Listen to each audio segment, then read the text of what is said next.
وأخرجوا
mengganggu agama Allah, menghalangi agama Allah,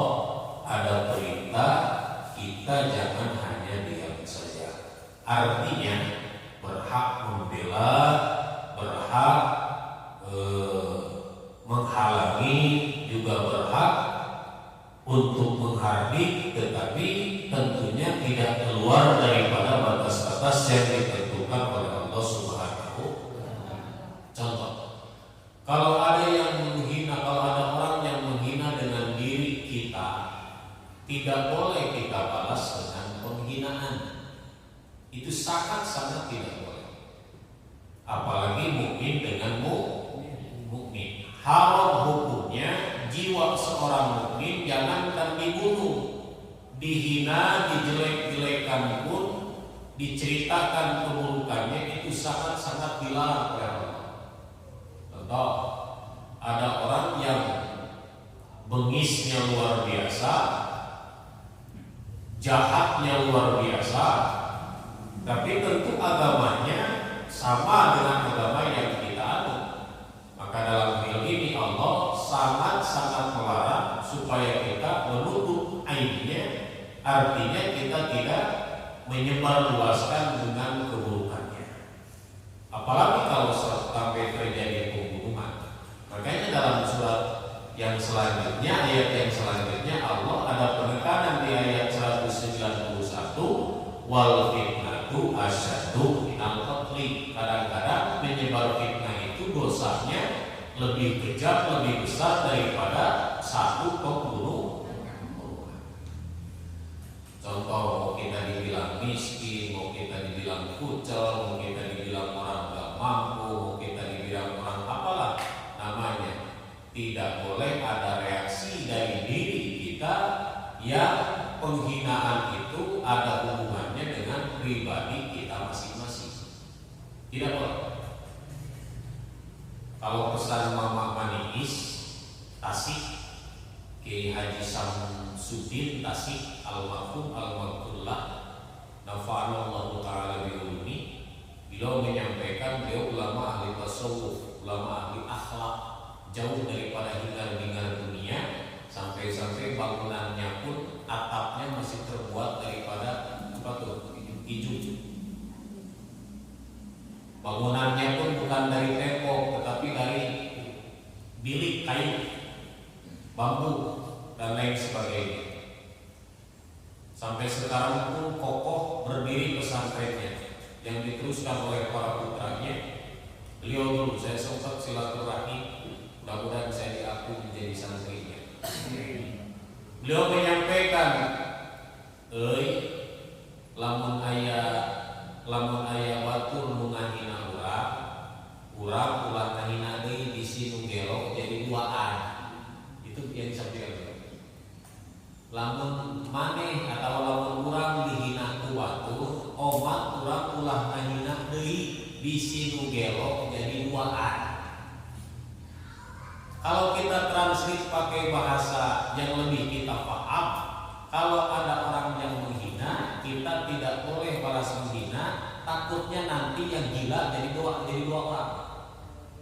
Karena sudah jelas orang yang menghina itu tidak lebih mulia daripada yang dihina. Justru derajatnya akan sangat-sangat dijatuhkan oleh Allah Subhanahu. Nah, kita kalau membalas penghinaan itu, mungkin ada kemungkinan dia yang menghina yang akan diangkat derajat, sedangkan kita yang duluan lebih duluan dihina, lalu kita membalas, maka derajat kita akan lebih jatuh daripada orang yang menghina. Siap? Ibu-ibu siap? Tetangga teh ngobrol kurang tiap hari teh. Kumaha kurang? Perasaan normal kurang kumaha? Aya nyakar we. Serba salah, dibere minjem duit ngomongkeun kene. Teu dibere minjem ngomongkeun kene. Kadang-kadang ngomong hutang lebih galak daripada nu nagih biasana. Bener? Lebih sadis daripada nu nagih. Allah. Sekali lagi, kalau diri ini yang dihina, lihat sosok baginda Rasulullah. Kita jangan ada batasan. Kadang-kadang suka omongan, oh nah itu mah atuh nabi beda deui jeung urang. Pantes we dihina teu ngabales urang mah teu jelema biasa. Emang nabi naon batu? Karena bisa mah manusia. Justru letaknya uswatun hasanah, suri tauladan yang baik, sampai-sampai Allah mengabadikan dalam Al-Quran, wa innaka la'ala khuluqin azim. sesungguhnya engkau Muhammad adalah mempunyai akhlak perangi yang sangat agung, bukan yang sempurna, yang agung. Agung artinya lebih daripada sempurna. Bukankah itu yang harus kita ikuti? Tetapi sangat kontradiktif dengan apa yang disampaikan tadi. Kalau agama Allah yang disentuh, kita tidak boleh diam. Jelas. Kalau yang difitnah agama Allah, kita tidak boleh diam begitu saja. Atau minimal, mana difitnah agama Allah, Islam dijelek-jelekan, para ulama, para kiai dijelek-jelekan, padahal mereka orang-orang soleh yang suka pengajian terus-terus dijelek-jelekan. Ini kita wajib membela. Atau kehormatan keluarga orang tua kita, padahal benar kita punya orang tua tuh gak rajin sholat, gak pernah sholat, gak pernah ngaji. Tiba-tiba ada orang yang ngomongin, naonan mana kita sholat ke ibu bapak mana kita kasihnya sholat kegayaan ukur. Ini kita wajib membela, ya wajib membela. Atau seorang istri membela kehormatan suaminya, pun suami membela kehormatan istrinya, tidak boleh dia. Tapi kalau urusan pribadi disebut tukang bopet, disebut tukang pegawai, itu tidak boleh kita respon, karena itu menyangkut diri pribadi kita masing. Kalau urusan suami lain lagi, kalau urusan istri lain lagi, apalagi kalau urusan orang tua, wajib kita membela. Ini yang dalam ayat ini sebagian arahnya ke situ, meskipun secara garis besar menyarankan untuk membela agama-agama Allah Subhanahu wa Ta'ala. Membela agama Allah bukan hanya sekedar terus-menerus dengan bertengkar, terus tiba-tiba kita berperang, enggak perlu seperti itu. Ada kalanya kita membela agama Allah itu dengan memakmurkan syiar-syiar Allah Subhanahu wa Ta'ala. Kalau Rasulullah dulu menyebarluaskan agama Islam di muka bumi itu dengan berperang angkat senjata, sehingga muncul sahabat Ansor yang terus-terusan membela Rasulullah, juga muncul sahabat Muhajirin yang mengikuti Rasul pindah daripada kota Mekah ke kota Madinah. Tetapi kalau untuk sekarang kita asalnya jauhan orang namun ngabela Islam ketika perang, benar? Karena sudah menyebar luas di pelosok-pelosok kampung, pengajian ada, yang nyantren ada, ustadznya pun ada. Sebodoh-bodohnya manusia sekarang tidak akan mungkin bodoh seperti manusia dulu. Dulu pintar tapi bodohnya pun luar biasa. Jelas? Jelas? Maka apa yang harus kita lakukan? Memakmurkan, melestarikan syiar-syiar daripada agama Allah Subhanahu wa Ta'ala. Apa itu? Majlis-majlis ilmu. Majlis-majlis ilmu. Pernah saya sampaikan beberapa kali di pengajian malam Selasa. Ketika kita menghadiri pengajian, bahkan satu kampung menghadiri pengajian, atau mereka beriman kepada Allah. Ini ayatnya. Lau amana ahlul qura la fatahna alaihim barakatim minas sama'i wal ardh. Seandainya di penduduk kampung beriman semua, mengikuti perintah Allah semua, ikut pengajian semua, salat berjamaah semua, zakat semuanya, puasa Ramadan sunnahnya semua, salat tahajud semua. Ini penduduk kampung tidak akan pernah kekurangan sandang pangan, tidak akan pernah kekurangan apapun, sehingga yang mereka butuhkan akan dipenuhi oleh Allah Subhanahu wa Ta'ala. Karena dari bumi dan dari langit pun dibukakan berkah daripada Allah Subhanahu wa Ta'ala. Orang-orang masih kena untung banyak bisa makan dia musolat nasa imah teh sakura mudorot nalimaan. Benar? Suaminya rajin sholat, istrinya tukang gosip. Benar? Istrinya tukang gosip, suaminya tukang main judi dan lain sebagainya. Itu macam-macam. Suami istrinya rajin sholat tapi anaknya. Makanya kita masih alhamdulillah. Tapi kalau itu semua bukan Allah tidak mampu mengimankan semua manusia, bukan Allah tidak mampu mensolehkan semua manusia, lalu bagaimana kalau misalkan semua manusia iman, semua manusia soleh? Lalu untuk apa Allah menciptakan neraka? Lalu untuk apa Allah mengusir iblis, setan, laknatullah daripada surga? Toh tugas mereka untuk menyesatkan manusia. Tinggal kembali kepada diri kita masing-masing. Kita ini mau menjadi orang yang terjebak dengan wujud setan atau kita ingin mengikuti perintah daripada perintah Allah Subhanahu wa taala. Allah tidak memaksa, imma syakur wa imma kafur. Silahkan kau mau masuk neraka maka, mau masuk surga ayo, mau surga sudah Allah bikin, mau neraka sudah Allah sediakan, silahkan kau mau pilih jalan yang mana. Jelas? Jelas? Tinggal sekarang kita bertanya kepada diri kita masing-masing. Karena sesuatu yang dipaksa itu tidak baik. Bahkan sesuatu yang disuruh secara keterpaksaan itu pun tidak baik. Meskipun ada kalanya menyuruh dengan secara memaksa itu dibutuhkan suatu waktu. Contoh, kita mengajak, menyuruh, memaksa anak supaya dia rajin ngaji di usia kecil, 7 tahun, 10 tahun, itu kadang-kadang harus kita lakukan. Toh tujuannya untuk apa? Litamrin, supaya terlatih dari masa kecil, nanti ketika dewasa dia sudah membiasakan beribadah kepada Allah Subhanahu wa taala.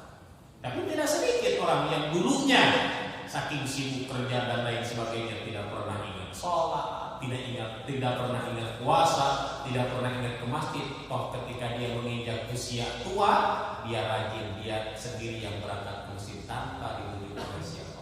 Banyak hal-hal seperti itu.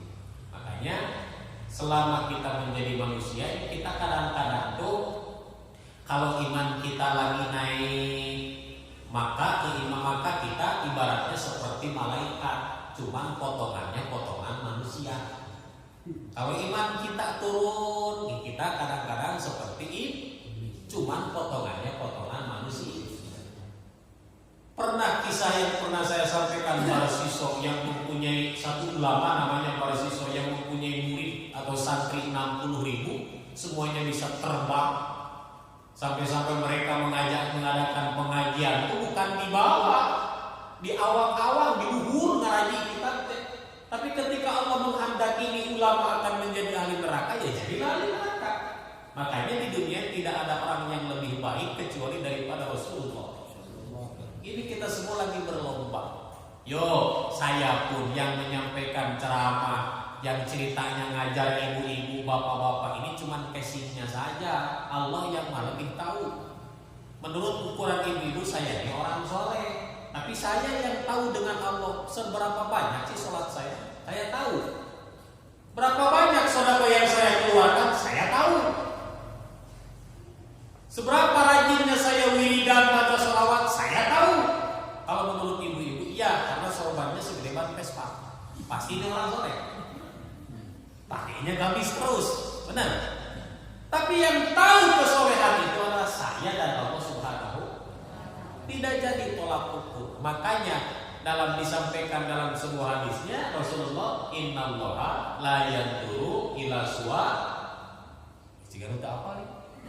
Ila suwarikum wala ila ajsamikum wala ila amwalikum walakin yanzuru ila qulubikum. Allah tuh nggak melihat rupa cantik gantengnya manusia.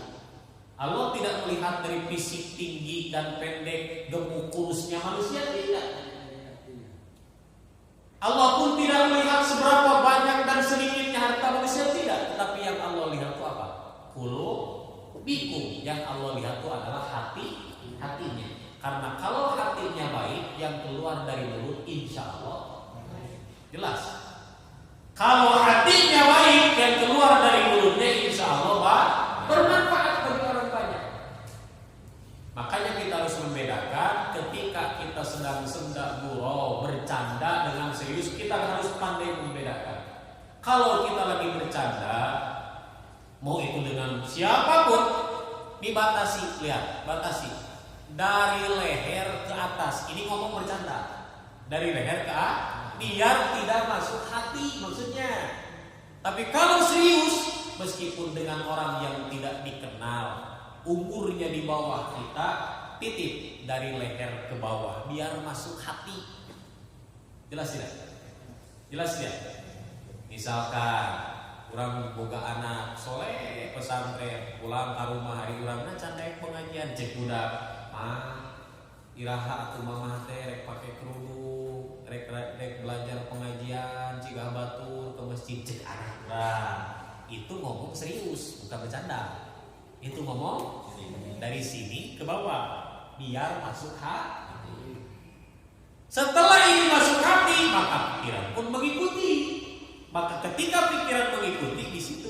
muncul niat yang baik, maka keluar yang dari mulut. Insya Allah ya, doakan we emaknya sing sehat. Insya Allah isu mereka pengajian itu jelas. Tapi kalau misalkan kita lagi bercanda, jangan sekali-kali dari leher ke bawah, cukup dari leher ke atas, biar tidak masuk hati, biar tidak sakit hati. Tuh pesan Agi masih ingat nggak? Yang dulu sempat kita nyanyiin rame-rame itu. Jagalah, sing halus nadanya ketengahan halus itu. Jagalah, jangan kau kotori atuh nyawa segitu. Jagalah, jangan kau jagalah lentera, jagalah, jangan kau nodai. Ulang, jagalah, jangan kau jagalah cahaya lenyepan tuh ibunya. Ia pesan hadis sebetulnya kan pesan nyanyi teh lagu teh lirik nanti bagus. Bila hati kian bersih, pikiran pun akan jernih. Ya, tenang teh. Meskipun lupa hutang. Semangat hidup nanti gigi mual melek mual. Semangat teh. Prestasi mudah ulang lagi. Bila hati kian bersih, pikiran pun akan jernih. Semangat hidup nanti, prestasi mudah diraih. Ini sebaliknya, kontradiktif. Tapi bila hati keruh, batin selalu gem, seakan dikejar musuh pada Allah. Benar?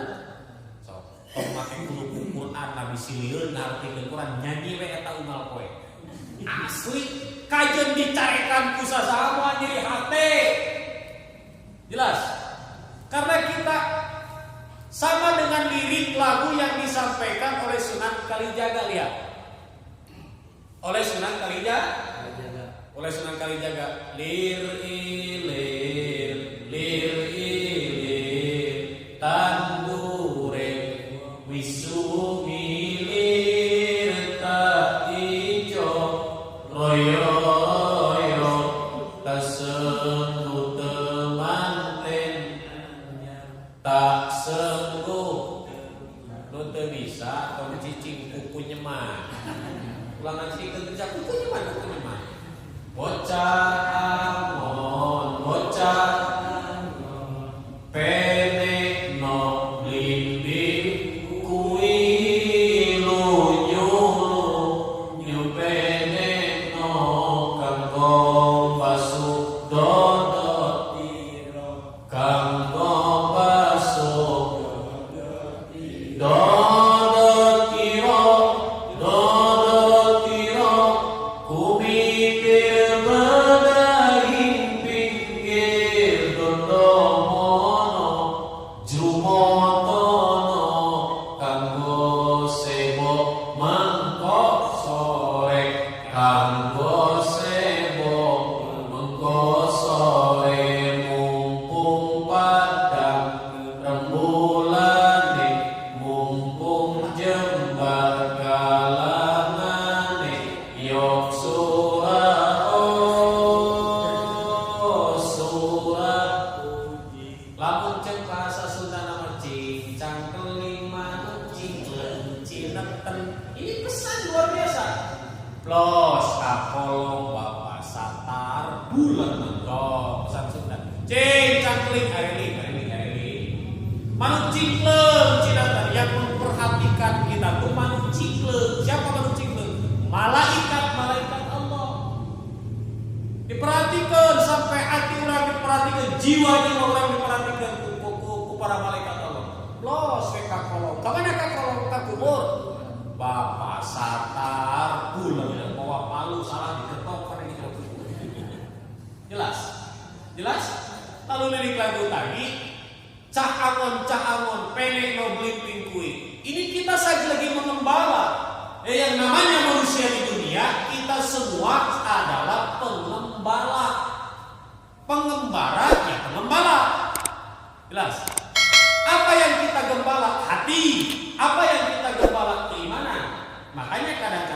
iman, lagi-lagi saya sampaikan, kadang naik seperti malaikat, cuman potongan kita manusia. Kadang turun seperti iblis, cuman potongan kita manusia. Itu kuncinya. Maka balik lagi kepada ayat yang kita tafsirkan tadi, makmurkan syair atau syiar-syiar Allah Subhanahu. Jangan sampai di masjid nggak ada yang azan. Jangan sampai majelis taklim nggak ada penghuninya. Jangan sampai kondisi masjid kumuh. Jangan hanya baik tempatnya saja, pembangunannya saja, lalu tiba-tiba orangnya pada kemana?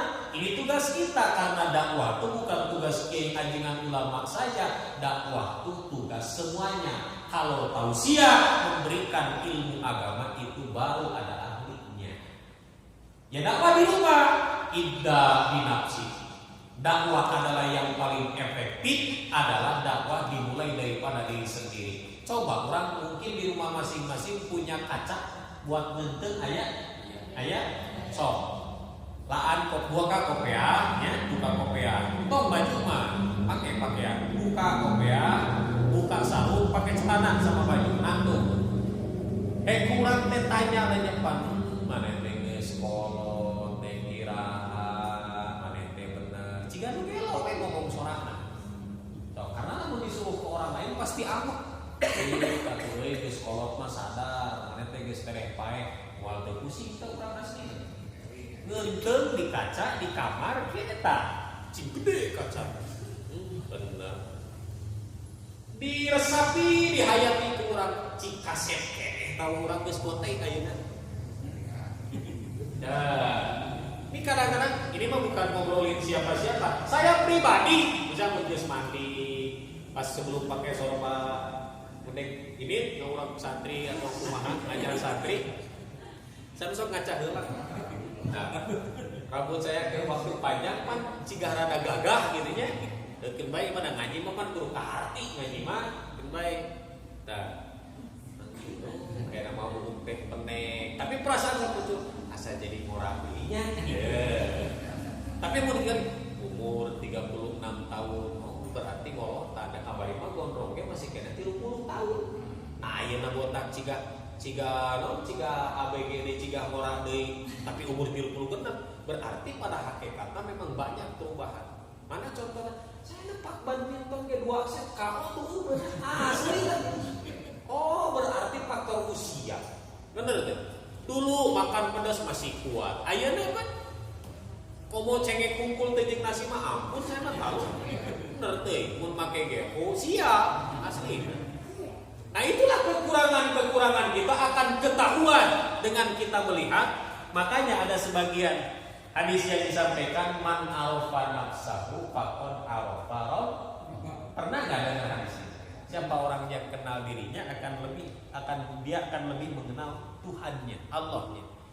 Ada yang menafsirkan ke situ, arahnya dari situ. Artinya pandai-pandailah kau menilai dirimu sendiri. Pandailah kau mengoreksi kesalahanmu.